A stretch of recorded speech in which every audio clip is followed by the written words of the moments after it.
Hello students, आप सभी बच्चों का हमारे ऑफिशियल चैनल आरजीटी कैंपस में बहुत बहुत स्वागत है।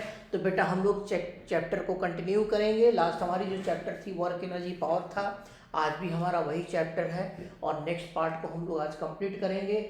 ठीक है, तो आज का जो पार्ट है बेटा हमारा क्या है, पार्ट 4 है और वो कौन सा है, relation between conservative force and potential energy. और फिर इक्विलिब्रियम का टॉपिक है। दो टॉपिक है, छोटे छोटे टॉपिक है, तो आप इसको आराम से कॉपी पेन लेकर के बैठ जाइए। और अगर आप जेईई नीट की तैयारी करते हैं तो उसके लिए ये कॉपी आपको काफ़ी इंपॉर्टेंट है। ठीक है, तो आप लेकर के बैठ जाओ कॉपी पेन लेकर के और फिर चैप्टर स्टार्ट करते हैं। ठीक है, तो चलो बेटा हम लोग आज स्टार्ट करते हैं। चैप्टर हमारा वही है एज इट इज़ है, वर्क एनर्जी पावर। तो वर्क एनर्जी एंड पावर है, उसमें हमारा आज का दो पार्ट है, relation between conservative and non conservative force, जो हमने आपको पहले बता दिया था। ठीक है ना, एंड पोटेंशियल एनर्जी, दूसरी इक्विलिब्रियम, ये क्या होता है, दोनों को हमें आज करना है। ठीक है, तो चलो स्टार्ट करते हैं।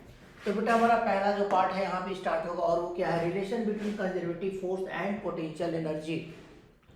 बेटा वर्क एनर्जी चैप्टर में आपको कंजर्वेटिव फोर्स का जो वर्क होता है और जो पोटेंशियल एनर्जी होती है बॉडी की या फिर सिस्टम की, वो दोनों आपस में रिलेटेड होते हैं। इन दोनों का जो रिलेशन है वो क्या होता है उसे हमें देखना है। तो देखिए आपको याद रखना है कि जो कंजर्वेटिव फोर्स होता है, मैंने यहाँ पे एफ सी लिखा हुआ है, एफ सी, एफ का मतलब फोर्स और सी का मतलब कंजर्वेटिव, सफिक्स सी आपका लिखा हुआ है। तो कंजर्वेटिव फोर्स जो होता है वो negative of D you by d x होता है। पोटेंशियल एनर्जी का जो रेट ऑफ चेंज होता है पोजीशन के रेस्पेक्ट में, उसकी नेगेटिव वैल्यू जो होती है वो कंजर्वेटिव फोर्स के बराबर होता है। तो आपको ये याद रखना है, एफ सी यहाँ पे कंजर्वेटिव फोर्स हुआ, यू आपका पोटेंशियल एनर्जी ऑफ सिस्टम हुआ और एक्स आपका पोजीशन हो जाता है। तो इस फॉर्मूला को बेटा आपको याद रखना है। ठीक है ना, आपको याद रखना है कि ये फॉर्मूला होता है, that is the relation between conservative force and potential energy. इसको एक्चुअली बेटा हम D you by d x जो होता है ना, उसको हम क्या बोलते हैं, पोटेंशियल ग्रेडियंट भी बोलते हैं। ठीक है, तो आप ध्यान रखेंगे कि D you by d x is also potential gradient. ठीक है ना, electric potential energy gradient, potential energy gradient. ठीक है बेटा, ग्रेडियंट का मतलब होता है जिसको हम लोग मतलब कि रेट ऑफ चेंज किसके रेस्पेक्ट में, पोजीशन के लिए रेस्पेक्ट में लेते हैं। तो ये आपको याद रखना है, this is also called potential energy gradient. तो कंजर्वेटिव फोर्स जो होगा वो negative of potential energy gradient के बराबर होता है, ये आपको याद रखना है। ठीक है, आपको ध्यान रखना है। दूसरा, ये फॉर्मूला और ये फॉर्मूला ये भी आपका सेम है। अब इसको हम लोग चेंज कर सकते हैं, कंजर्वेटिव फोर्स का जो वर्क होगा negative of the change in potential energy के बराबर होता है, ये भी फॉर्मूला याद रखना है। तो बेटा इसका डेरिवेशन नहीं है, आपको ये दोनों फॉर्मूला को याद रखना है, दोनों सेम है। आप इसको अगर इसको इंटीग्रेट करोगे तो ये आ जाएगा। ठीक है ना, आपको ध्यान रखना है, अगर इस फॉर्मूला को आप इंटीग्रेट कर देते हो तो फिर आपको ये फॉर्मूला आ जाता है। तो ये भी आपको याद रखना है कि यहाँ पे डब्ल्यू सी मैंने क्या लिखा, डब्ल्यू इंडिकेट कर रहा है वर्क को और सी इंडिकेट कर रहा है कंजर्वेटिव। तो work done by conservative force, देखो यहाँ पे मैंने लिख दिया work done by conservative force. तो कंजर्वेटिव फोर्स का जो वर्क होगा बेटा, that will be equal to negative of the change in potential energy minus U final minus U initial, U initial potential energy of the system, U final potential energy of the system, ये आपको याद रखना है। तो ये दोनों relation आपको याद रखना है। ठीक है, चलो आगे हम लोग चलते हैं। ठीक है, उसके बाद नेक्स्ट आपको याद रखना है, कुछ पॉइंट्स हमने लिख दिया है, रिमेंबर करके लिख दिया है, आपको याद रखना है क्या क्या याद रखना है, आप इसको देख लीजिए। पहला ब्रैकेट में हमने लिखा है if conservative force do negative work. किसी भी केस में मान लो कि कोई सिचुएशन है, कोई क्वेश्चन आपको मिलता है और अगर आपको लगता है कि कंजर्वेटिव फोर्स नेगेटिव वर्क कर रहा है, कंजर्वेटिव फोर्स कौन से हुए, ग्रेविटेशन फोर्स हुए, इलेक्ट्रोस्टैटिक फोर्स हुए, स्प्रिंग फोर्स हुआ, ये सारा फोर्स हमने आपको बता चुका है। तो अगर कंजर्वेटिव फोर्स आपको नेगेटिव वर्क कर रहा है, ठीक है, अगर यहाँ पे कंजर्वेटिव फोर्स नेगेटिव वर्क कर रहा है, तो आपको ध्यान है कि पोटेंशियल एनर्जी ऑफ सिस्टम ये आपका क्या रहेगा, इंक्रीज करेगा। ये आपको ध्यान रखना है, ये आपको इंक्रीज करेगा, potential energy of the system will increase. तो if conservative force to negative work, तो उस केस में आप कहेंगे कि पोटेंशियल एनर्जी सिस्टम का क्या होगा, इंक्रीज करेगा, इट विल राइज। ठीक है, आपको ध्यान रखना कैसे राइज करेगा।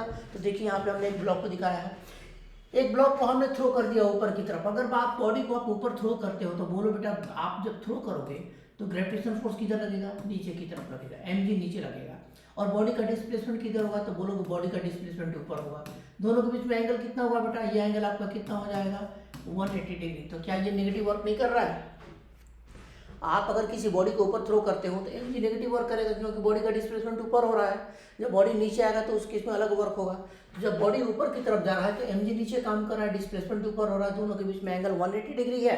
और जब 180 है तो आपका कहेंगे कि पोटेंशियल एनर्जी क्या हो रहा है, sorry work done by conservative force क्या है, नेगेटिव है। तो if conservative force do negative work then potential energy of system increase. अब जब ऊपर जाएगा तो पोटेंशियल एनर्जी ऊपर जाने के समय क्या होगा, इट विल इंक्रीज। तो ध्यान रखना है कि जब कंजर्वेटिव फोर्स नेगेटिव वर्क करेगा तो सिस्टम का जो पोटेंशियल एनर्जी होगा वो इंक्रीज करेगा, जो यहाँ पर हो रहा है, ठीक है ना, हाइट इसकी बढ़ रही है। सेकेंड केस में बेटा देखिए यहाँ पे, if conservative force do positive work, अगर ये पॉजिटिव वर्क करता है तो उस केस में क्या होगा कि सिस्टम का पोटेंशियल एनर्जी डिक्रीज करेगा, ये आपको याद रखनी है, ठीक है। तो अगर conservative force, if conservative force do negative work, positive work sorry, then potential energy of system decrease, घटेगा। जैसे एग्जांपल हमने यहाँ पे ले लिया है, ग्राउंड है, एक बॉडी को ऊपर से छोड़ दो, एक बॉडी को ऊपर से छोड़ दो, बॉडी ऊपर से नीचे फॉल कर रहा है, तो जब बॉडी ऊपर से नीचे फॉल करेगा तो ग्रेविटेशनल फोर्स किधर लगेगा, नीचे की तरफ काम करेगा, ठीक है। तो ग्रेविटेशनल फोर्स नीचे काम करेगा। अब आप यहाँ पे देखिए, जब बॉडी नीचे की तरफ जाएगा तो ग्रेविटेशनल फोर्स नीचे लगेगा, mg की डायरेक्शन नीचे है, उसके बाद डिस्प्लेसमेंट भी नीचे हो रहा है। यहाँ पर आते समय एंगल थीटा कितना हो जाएगा, दोनों के बीच में 0 डिग्री हो जाएगा, तो वर्क डन पॉजिटिव होगा। तो जब आप बॉडी को नीचे ले जाते हैं, बॉडी नीचे जा रहा है, तो उस केस में mg जो है और डिस्प्लेसमेंट दोनों के बीच में एंगल 0 डिग्री और पॉजिटिव वर्क होगा। ग्रेविटेशनल फोर्स mg जो पॉजिटिव वर्क कर रहा है, सिस्टम का पोटेंशियल एनर्जी डिक्रीज होगा, क्यों, क्योंकि ये नीचे की तरफ आ रहा है, ठीक है। दूसरी चीज बेटा, अब आप कहेंगे कि ये दोनों कॉन्सेप्ट जो है आपको ध्यान रखना है कि ये जो दोनों कॉन्सेप्ट है आपको सब सारे केसेस के लिए ट्रू है, ट्रू फॉर ऑल केसेस, आपको ध्यान रखना है बेटा। ये पूरा का पूरा जो दोनों कॉन्सेप्ट हमने आपको बताई है, तो हमने एक एग्जांपल देके आपको बताया है कि बॉडी को ऊपर थ्रो किया, बॉडी को नीचे थ्रो किया, लेकिन ये सारे के सारे कॉन्सेप्ट, ये जो दोनों कॉन्सेप्ट हैं, ये किसी भी केस के लिए आपको ट्रू है, आपको याद रखना है, ठीक है ना। यहाँ तो देखा लेकिन सबके लिए ट्रू है, ठीक है। चलो अब एक पॉइंट हमने यहाँ पे लिखा है बेटा, जिसको आप याद रखोगे, रिमेंबर रखोगे। थ्योरेटिकल क्वेश्चन अगर आता है जेई वगैरह में, नीट वगैरह में थ्योरेटिकल क्वेश्चंस आते हैं तो आप इस चीज़ को याद रखेंगे, ठीक है ना। ये हमारा कॉन्सेप्ट क्या है, if internal forces are conservative. Internal force आपको पता है, जो बॉडी के एक पार्ट का, बॉडी जो सिस्टम है, इंटरनल फोर्स का मतलब होता है कि जो भी सिस्टम है, तो सिस्टम का एक पार्ट दूसरे पार्ट के ऊपर जो फोर्स एक्सर्ट करेगा वो इंटरनल फोर्स होता है। लॉज ऑफ मोशन में तो इंटरनल फोर्स को हम लोग नहीं लेते थे, लेकिन वर्क एनर्जी में हम लोग इंटरनल फोर्स को कंसीडर करते हैं, ठीक है। तो आप कहेंगे कि if internal forces are conservative then work done by external force is equal to change in mechanical energy of system. तो ये आपको एक रिमेंबर करके रखना है, सिस्टम में अगर इंटरनल फोर्सेस कंजर्वेटिव है, आप ध्यान रखना है कि इंटरनल फोर्सेस अगर कंजर्वेटिव हैं तो work done by external forces जो होगा वो मैकेनिकल एनर्जी के चेंज के बराबर होगा। ये आपको ध्यान रखना है, ये थ्योरेटिकल कॉन्सेप्ट है, तो बेटा आपको याद रखना है, राइट। चलो आगे चलते हैं बेटा, छोटा सा टॉपिक है, ज़्यादा टॉपिक बड़ा नहीं है, तो इस टॉपिक को एकदम जल्दी में काम करेंगे, कंप्लीट करेंगे, ताकि आपको सारे कॉन्सेप्ट वगैरह मिल जाए, ठीक है। चलिए आ जाइए, यहाँ पे मैंने ग्राफ प्लॉट किया है, एफ और एक्स का ग्राफ है, यू और एक्स का ग्राफ है, ये हमें देखना है। देखो एफ और एक्स का ग्राफ का मतलब क्या हो, यहाँ पे एफ एस क्या है बेटा, बोलेंगे एफ एस जो है स्प्रिंग फोर्स है, कंजर्वेटिव फोर्स है, ठीक है ना। आप बोलेंगे कि एफ एस क्या है, कंजर्वेटिव फोर्स है। आप लिख सकते हैं एफ एस जो है कौन सा, जैसे कि स्प्रिंग वगैरह जो होता है ना, स्प्रिंग को कंप्रेस करते हैं, एलोंगेट करते हैं, तो उसमें आपको क्या होता है, स्प्रिंग कंप्रेस होता है या फिर एलोंगेट होता है। तो आप बोल सकते हैं कि एफ एस आपका स्प्रिंग फोर्स है, ठीक है, स्प्रिंग फोर्स, ठीक है, ये आपको ध्यान रखना है। इसका फॉर्मूला क्या होता है बेटा, तो आपको याद है कि एफ एस का फॉर्मूला होता है माइनस के इंटू एक्स। अब बेटा आप जरा देख करके बताइए ये किससे मैच कर रहा है, this formula is matching with y is equal to m x plus c से, इसके साथ इसका मैच कर रहा है। तो y की जगह एफ एस आ गया, m की जगह स्लोप आपका माइनस के आ गया, x की जगह x है और आपका इंटरसेप्ट आपका 0 है। तो ग्राफ कैसा होगा, इस तरह का ग्राफ आपका होगा, ये आपको याद रखना है, ठीक है ना। तो ये नेगेटिव स्लोप का ग्राफ है एफ और एक्स का, ठीक है, ये आपको याद रखना है। दूसरी चीज यू और एक्स का ग्राफ आपको याद रखना है। स्प्रिंग में एनर्जी कितनी होती है, तो बोलेंगे हाफ के एक्स स्क्वायर। ये ग्राफ क्या है, पैराबोला है, तो इसकी ग्राफ को आपको याद रखना है, ठीक है, ये आपको ध्यान रखना है। दूसरी चीज मैंने यहाँ पे एक चीज दिखा है कि एफ सी बराबर minus D you by d x, जिसके पहले जो हम लोगों ने किया है, ठीक है ना, ये वाला फॉर्मूला हमने लिखा है, एफ सी बराबर minus D you by d x. इसको कैसे प्रूफ करेंगे बेटा, तो इसको हम लोग थोड़ा सा देखेंगे कैसे प्रूफ कर सकते हैं। तो बहुत ही सिंपल तरीका है, इस फॉर्मूला को कैसे प्रूफ करोगे, तो इसको प्रूफ करने का बहुत ही सिंपल तरीका है बेटा। आप इसको क्या करेंगे, आप कहेंगे कि देखिए मान लीजिए कि u कितना होता है, हाफ के एक्स स्क्वायर। स्प्रिंग में एनर्जी कितनी होती है, हाफ के एक्स स्क्वायर, ठीक है, ये मान लिया।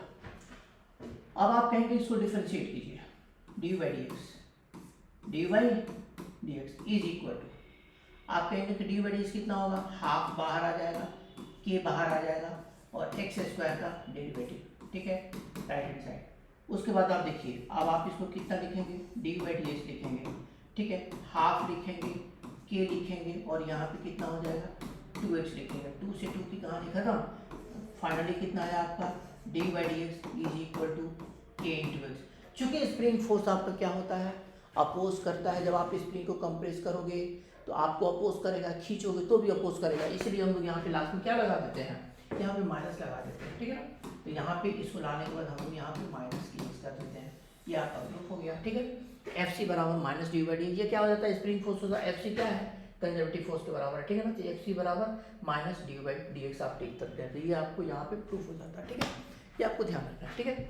चलो आगे चलते हैं, ओके, इक्विलिब्रियम की बात करते हैं। अब सेकेंड टॉपिक हमारा क्या है, इक्विलिब्रियम है। इक्विलिब्रियम की बात करते हैं बेटा। इक्विलिब्रियम में देखो, आप लॉज ऑफ मोशन में भी इक्विलिब्रियम पढ़े हो, वहाँ पे हम लोगों ने क्या बोला था कि बॉडी के ऊपर अगर नेट फोर्स जीरो होता है तो बॉडी इक्विलिब्रियम में होता है। तो बॉडी के ऊपर नेट फोर्स अगर जीरो है तो बॉडी इक्विलिब्रियम में है। लेकिन हम लोगों ने वहाँ पे नेचर ऑफ इक्विलिब्रियम को डिफाइन नहीं किया था, यहाँ पे हम लोग नेचर ऑफ इक्विलिब्रियम को डिफाइन करेंगे। जैसे एक एग्जाम्पल, 3 एग्जाम्पल्स हमने लिया है बेटा। यहाँ पे एक बाउल है, बाउल मतलब कि गोल कटोरे की तरह, ठीक है ना। बाउल है, बाउल के ऊपर में एक ब्लॉक रख दिया है, बीचों बीच एक ब्लॉक रखा है एम मास का। ग्राउंड से ये बाउल रखा हुआ है, वहाँ पे ब्लॉक रखा है, बाउल के अंदर में उसकी मास कितनी एम है। अब आपसे कहा जाए कि क्या ये बॉडी इक्विलिब्रियम में है, तो बोलोगे बिल्कुल इक्विलिब्रियम में है। क्यों, क्योंकि नेट फोर्स जीरो है। तो आप यहाँ पे इसकी फ्री बॉडी डायग्राम अगर आप प्लॉट करते हो बेटा, ठीक है, तो आप यहाँ पे फ्री बॉडी डायग्राम प्लॉट करोगे तो कहोगे क्या कि यहाँ पे इस केस में अगर आप ब्लॉक को बाहर निकालते हो, आप अगर ब्लॉक को बाहर निकालते हो बेटा यहाँ पे, ठीक है, तो ब्लॉक को बाहर निकालते हो तो बोलोगे कि ब्लॉक के ऊपर mg की रहा है, नीचे की तरफ काम कर रहा है, ऊपर की तरफ नॉर्मल काम कर रहा है और दोनों मिलकर के बैलेंस कर रहा है। तो जब दोनों मिलकर के बैलेंस कर रहा है तो ऑब्वियसली बॉडी क्या है, इक्विलिब्रियम में है, नेट फोर्स जीरो है। तो बॉडी नेट फोर्स जीरो है, लेकिन हम कहेंगे कि ठीक है नेट फोर्स यहाँ पे जीरो है, ठीक है। सेकेंड थिंग, अगर हम कहें पोटेंशियल एनर्जी, तो पोटेंशियल एनर्जी चूंकि बॉडी ग्राउंड लेवल पे है तो पोटेंशियल एनर्जी यहाँ पे क्या है, मिनिमम हम मान के चलेंगे। तो यहाँ पे एक चीज़ और मान के चलेंगे कि पोटेंशियल एनर्जी क्या है, मिनिमम है। तो अगर पोटेंशियल एनर्जी मिनिमम होता है तो आपको याद है मैक्सिमम मिनिमम का कॉन्सेप्ट, आपको मैक्सिमम मिनिमम का कॉन्सेप्ट पता है। अगर कोई चीज़ की वैल्यू मिनिमम होती है तो उसकी डेरिवेटिव क्या होती है, जीरो होती है। तो याद रखना है कि एफ आपका क्या है, यहाँ पे नेट फोर्स जीरो है। सेकेंड थिंग, इस जगह पे पोटेंशियल एनर्जी अगर मिनिमम है तो उसकी डेरिवेटिव जीरो होगी। तो हमने लिख दिया है डेरिवेटिव आपका क्या है, जीरो है। और मिनिमम पे डेरिवेटिव जीरो होगा और सेकंड डेरिवेटिव क्या होता है, तो बेटा वो कॉन्सेप्ट आपका मैक्सिमम मिनिमा का पता ही है, पहले हम लोगों ने किया भी है। मैक्सिमम और मिनिमम में बोलेंगे कि मिनिमम जहाँ पे वैल्यू होती है वहाँ पे यहाँ पे मिनिमम वैल्यू होती है या फिर मैक्सिमम वैल्यू होती है तो डेरिवेटिव तो जीरो होता है। तो जो हमने डेरिवेटिव को जीरो कर दिया।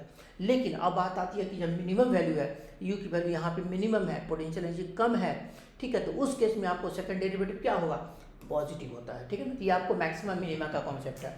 तो मैक्सिमम मिनिमम में अगर यू की वैल्यू जीरो, यू की वैल्यू मिनिमम, तो उसकी डेरिवेटिव जीरो और सेकंड डेरिवेटिव क्या है, पॉजिटिव रहेगा, क्योंकि यू आपका मिनिमम है। अब आप कहेंगे कि ये सिचुएशन क्या कहलाएगा, तो ये सिचुएशन कहलाता है स्टेबल इक्विलिब्रियम। जहाँ पर नेट फोर्स जीरो और पोटेंशियल एनर्जी मिनिमम, उसको बोलते हैं स्टेबल इक्विलिब्रियम। आपको ध्यान रखना है। तो पोटेंशियल एनर्जी यहाँ पे मिनिमम होगा, कम से कम होगा, वहाँ पे कहेंगे स्टेबल इक्विलिब्रियम है। और स्टेबल इक्विलिब्रियम में यू मिनिमम, तो D you by d x zero और सेकंड डेरिवेटिव आपका पॉजिटिव होगा, ठीक है। अब आप यहाँ पे आप आ जाइए, यहाँ पर हमने बॉल को उल्टा करके रख दिया और बॉडी को यहाँ पे छोड़ दिया है। बेटा क्या होगा, इन दोनों केसेस में क्या फर्क है, इस जगह पे आप देखिए बेटा क्या फर्क है इन दोनों जगह पे। इस जगह पे अगर आप बॉडी को थोड़ा सा डिस्प्लेस करते हो लेफ्ट की तरफ या राइट की तरफ, तो क्या होगा, बॉडी ऐसे घूम करके फिर क्या करेगा, अपनी जगह को ऑक्यूपाई कर लेगा, फिर अपनी जगह पे आ जाएगा। तो उसको कहते हैं स्टेबिलिटी है इसमें। फर्स्ट वाले केस में क्या है कि ब्लॉक को आपने थोड़ा सा इधर की तरफ, लेफ्ट तरफ आप ये डिस्प्लेस करो, थोड़ा सा राइट की तरफ डिस्प्लेस करो, छोड़ दो, राइट या लेफ्ट तुम्हारी अपनी इच्छा है। लेकिन क्या होगा बाद में, बॉडी ऐसे घूम करके फिर आकर के अपनी जगह पे चलाएगा, बॉडी अपनी पुराने पोजीशन को ऑक्यूपाई कर लेगा। दैट इज वाई इसको हम लोग बोलते हैं स्टेबल इक्विलिब्रियम। दूसरी चीज, पोटेंशियल एनर्जी यहाँ पे मिनिमम है, इसलिए बोलते हैं स्टेबल इक्विलिब्रियम। ठीक है, तो तीसरी चीज, नेट फोर्स आपको जीरो है तो स्टेबल इक्विलिब्रियम है। ठीक है, अब सेकंड केस में क्या फर्क है? सेकंड केस में देखो बेटा, हमने उस बॉल को ऐसे घुमा के रख दिया है और तब बॉडी को रख दिया है। अब यहाँ पे क्या होगा, अगर आप इस जगह पे बॉडी को थोड़ा भी डिस्प्लेस करोगे, बॉडी अपने पुराने पोजीशन को ऑक्यूपाई करेगा? नहीं करेगा। इसका मतलब है कि अनस्टेबिलिटी है यहाँ पे, तो इसलिए हम लोग बोलते हैं अनस्टेबल इक्विलिब्रियम। दूसरी चीज, ग्राउंड लेवल से इसकी हाइट ज़्यादा है तो बोलेंगे पोटेंशियल एनर्जी क्या है? ज़्यादा है, तो मैक्सिमम है।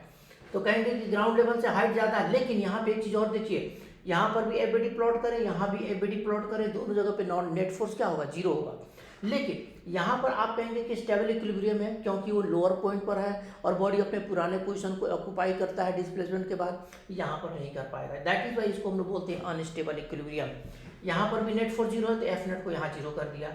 चूंकि यहाँ पे यू आपका मैक्सिमम है, पोटेंशियल एनर्जी मैक्सिमम है, तो जहाँ पर मैक्सिमम, जहाँ पर मिनिमम, वहाँ पर डेरिवेटिव जीरो होता है। तो हमने यहाँ भी डेरिवेटिव को जीरो करा है यू का, और यहाँ पर भी यू का डेरिवेटिव को हम, एक तो हमने एफ नेट जीरो कर दिया और डेरिवेटिव जीरो कर दिया। तीसरी चीज, चूंकि पोटेंशियल एनर्जी मैक्सिमम है तो at maximum value second derivative आपका नेगेटिव होता है। तो यहाँ पे हम लोगों ने क्या किया है? सेकेंड डेरिवेटिव को नेगेटिव कर दिया है। तो ये आपको कुछ पॉइंट्स याद रखने हैं। इस पॉइंट्स के ऊपर क्वेश्चंस बनते हैं, कॉन्सेप्ट बनते हैं, न्यूमेरिकल्स आते हैं एग्जाम में, तो आपको याद रखना है ये सारे points. This is called stable equilibrium, this is called unstable equilibrium. Stable equilibrium में फिर मैं बता देता हूँ, नेट फोर्स जीरो होगा, पोटेंशियल एनर्जी मिनिमम होगा, डेरिवेटिव उसकी जीरो होगी, सेकंड डेरिवेटिव उसकी पॉजिटिव होगी। अनस्टेबल इक्विलिब्रियम में नेट फोर्स जीरो होगा, डेरिवेटिव यू का पोटेंशियल एनर्जी मैक्सिमम होगा और उसकी डेरिवेटिव जीरो होगी, सेकंड डेरिवेटिव नेगेटिव होगी। तो स्टेबल इक्विलिब्रियम में पोटेंशियल एनर्जी क्या होगा? मिनिमम, अनस्टेबल में पोटेंशियल एनर्जी मैक्सिमम, ये आपको ध्यान रखना है। ठीक है, न्यूट्रल इक्विलिब्रियम में आपका होता है, एक होता है न्यूट्रल इक्विलिब्रियम, बॉडी को आप कहीं भी इधर ले जाओ उधर ले जाओ, अपने लेवल को छोड़ नहीं रहा है। ठीक है, तो कहेंगे कि यहाँ पर एफ नेट क्या है? जीरो है, बात खत्म। तो इसके ऊपर आपको ज़्यादा कुछ ध्यान नहीं देना है, तो ये आपका न्यूट्रल इक्विलिब्रियम कहलाता है। यहाँ पर कहेंगे कि पोटेंशियल एनर्जी मैक्सिमम, यहाँ पे पोटेंशियल एनर्जी मिनिमम। ठीक है, और मिनिमम के बाद आपको मिनिमम यहाँ पर, मैक्सिमम यहाँ पे, और यहाँ पर पोटेंशियल एनर्जी आपका फिक्स रहेगा। ठीक है, ये आपने ध्यान रखना। ओके, चलो अब आगे आते हैं बेटा, क्वेश्चंस कर लेते हैं। ठीक है, अच्छा यहाँ पे एक चीज लिख भी देते हैं बेटा कि ताकि आपको याद भी रहेगा, है ना। पोटेंशियल यहाँ पे क्या होगा, आप यहाँ पे याद रखना। ठीक है, कि पोटेंशियल एनर्जी इज मिनिमम यहाँ पर, ठीक है, इस जगह पर, और यहाँ पर क्या लिखोगे? पोटेंशियल एनर्जी इज मैक्सिमम, कहाँ पर बेटा? इस जगह पे। ठीक है, तो ये दोनों आपको याद रखना है, यहाँ पे पोटेंशियल एनर्जी मिनिमम होगा, यहाँ पर पोटेंशियल एनर्जी मैक्सिमम होगा। ठीक है, अब आप याद रखेंगे। ठीक है, आते हैं क्वेश्चन के ऊपर। बेटा यहाँ पे हमने एक ग्राफ प्लॉट किया है, पोटेंशियल एनर्जी और एक्स का ग्राफ है। यू क्या है? पोटेंशियल एनर्जी है। मैं यहाँ पे लिख ही देता हूँ ताकि आपको क्लियर रहेगा। ठीक है, आपको ध्यान रखना है, U is equal to potential, ठीक है, पोटेंशियल एनर्जी।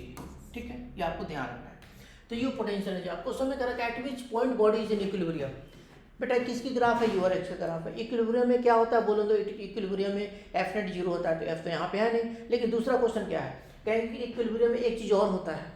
इक्विलिब्रियम में बेटा क्या होता है? इक्विलिब्रियम में एक चीज़ और होता है, पोटेंशियल एनर्जी मैक्सिमम होगा या फिर मिनिमम होगा। अब इक्विलिब्रियम में आपको पोटेंशियल एनर्जी मैक्सिमम होगा या मिनिमम होगा, तो यू की डेरिवेटिव जीरो होगी, तो कहेंगे कि D by d x zero होगा, तो कहेंगे D you by d x क्या होना चाहिए? D you by d x zero. अब जरा बेटा पॉइंट आइडेंटिफाई करो, यू और एक्स के ग्राफ पे कौन सा पॉइंट है जहाँ पे D by d x zero है? ए है, बी है, सी है, तो बोलेंगे सी पॉइंट है। यहाँ पर अगर आप टेंजेंट प्लॉट करते हैं तो ये टेंजेंट क्या होगा? सीधा होगा, तो कहेंगे कि यहाँ पे आपको क्या है? डी बाई डी एक्स कहाँ पर जीरो है? बी पॉइंट पर है, तो आप यहाँ पे आंसर क्या लिखेंगे?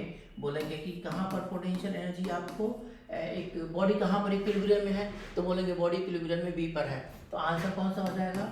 आपका बी हो जाएगा। ठीक है, ओके डन। चलो एक और क्वेश्चन कर लेते हैं बेटा, लास्ट क्वेश्चन, उसके बाद जल्दी से समाप्त कर देंगे इसको, कहानी खत्म करेंगे। टॉपिक छोटा सा है, आराम से कम टाइम में आपको सारी टॉपिक रिवाइज कर दिया, ठीक है। चलो एक लास्ट क्वेश्चन, यहाँ पर हमने फोर्स और एक्स का ग्राफ प्लॉट किया है, एफ और एक्स का ग्राफ प्लॉट किया है। Eight which point body is in stable equilibrium. अब आपको बताना है कि स्टेबल इक्विलिब्रियम कहाँ पर है। स्टेबल, ये ग्राफ किसका है बेटा, एफ एक्स का ग्राफ है, एफ और एक्स का ग्राफ है। तो इसको निकालने के लिए बेटा देखिए हम क्या करते हैं, ठीक है ना। मैं यहाँ पे क्या करता हूँ कि फोर्स का फॉर्मूला क्या होता है, बोलते हैं फोर्स का फॉर्मूला माइनस dy/dx होता है, ये तो हमें पता है। चूंकि ग्राफ एफ और एक्स का है तो हमें एफ और एक्स का ही कॉन्सेप्ट यूज करना है। फोर्स का जो फॉर्मूला होता है, कंजर्वेटिव फोर्स जो होता है वो माइनस dy/dx के बराबर होता है। अगर आप इसको दोबारा डिफरेंशिएट करोगे, लेफ्ट हैंड साइड में dA/dx करते हो, अगर आप लेफ्ट हैंड साइड में dF/dx करते हो तो राइट हैंड साइड में क्या होगा, सेकंड डेरिवेटिव लेना पड़ेगा, d2u/dx², ठीक है बेटा।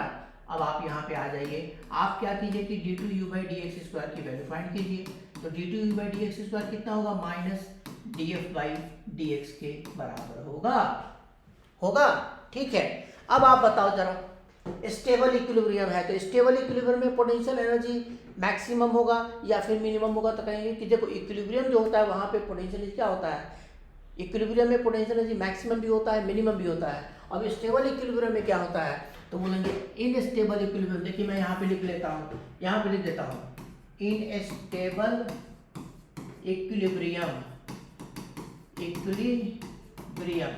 बेटा स्टेबल इक्विलिब्रियम में पोटेंशियल एनर्जी मिनिमम होता है, ठीक है ना, जो हमने अभी किया है। In stable equilibrium potential energy is minimum, ठीक है।